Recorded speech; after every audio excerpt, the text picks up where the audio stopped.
Magandang buhay sa lahat mga kagari. Welcome back sa ating channel. Sagutin ko po yung tanong bakit nagkukulay orange. So, bakit sa kulay orange? Kulay green lang naman po yung shoutout nga pala sa bago't regular na subscriber. Ito, sure na to. Yung iba bakit daw nalalaglag? Yung tanong ng iba. Maraming factor po kung bakit nalalaglag ito. Sigurado na ito. Hinog na.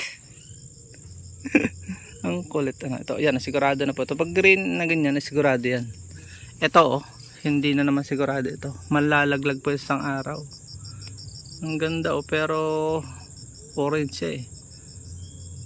Ang sagot lang po ay simple lang. Kulang sa pollination. Pupunta tayo mamaya ito. Sigurado na din ito. Makakatikim na rin naman ako sa wakas ng yellow variety. Ito sigurado na itong ganito. Sigurado na yan. Di ba? Ito parang alanganin layot. Ngayon lang po ako makatikim ito. Sobrang laglagin ito. Kalalaglag lang ito sa kulang po sa similya. At marami pang faktor, may mga nanunurok din diyan, sigurado na yan. Ganyan. Punta tayo sa iba. Ito pong ganito, hindi naman napopollinate pa yan. Sa katawan pa lang, hindi siya na healthy. Para ding may lethal genes. Yung mga katulad na ng tao, nasa loob pa lang ay namamatay na. Ito naman nasa labas. Natural, bulaklak eh. Hindi po, joke lang. Tayo ay ito yung ganda niya, Yan yung healthy. Minsan, pagka po yan ay lumaglag ito at naluoy pa rin, yun nga sinasabi kong kulang sa similya ito. Ganda so medyo may kugon. Dito tayo. Ito tinatanggal po ito eh. Pauli-uli lang ating mga video para mas maintindihan po natin. Tahamin to.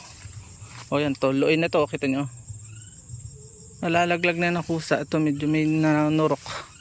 Dami Dito tayo, magbablog ako dito para sa aking nanay, pang encouragement nasa hospital. Ayan ang dami sana maabot, dadalhin ko sa kanya, so surprise ko siya sa araw.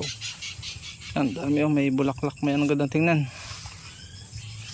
Pag vlog dito sa araw, baka bukas ako mag-aabono rin. Yan, mag-aabono ako. Yan ang sikreto ng abono, mga dumi ng tupa. Yan hinog na yan, sigurado na yan mga yan nakikita nyo yan.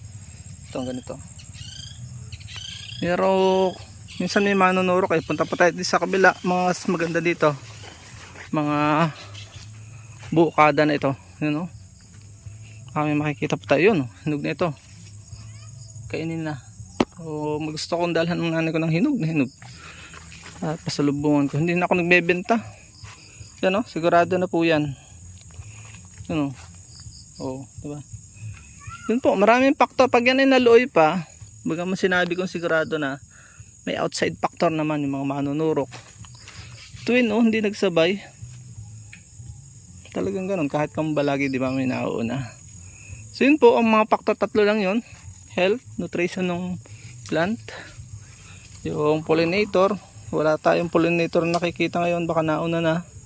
Yan kita nyo. Pag hindi po yan, pagkulang sa pollen dito, maluluoy pa rin po yan kahit parang sigurado na. It's a 95% sure pagka ganyan. Kulang sa pollination, nalaglag. Yun yung kulang sa pollination. Ganda yan ito nyo, ganda. Yan ito may mga pollen na siya sabihin may nakagalaw na siya kanya. May natural naman yung wind, pero mas maganda yung pollinator. Ang pollinator namin dyan mga bat, mga paniki.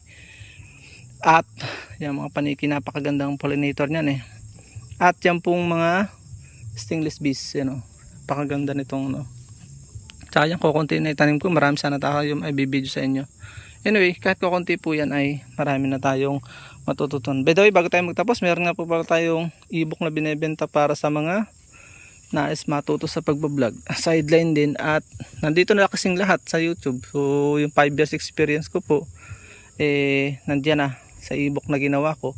Binibenta ko lang sa halagang 40 pesos. So avail na po kayo.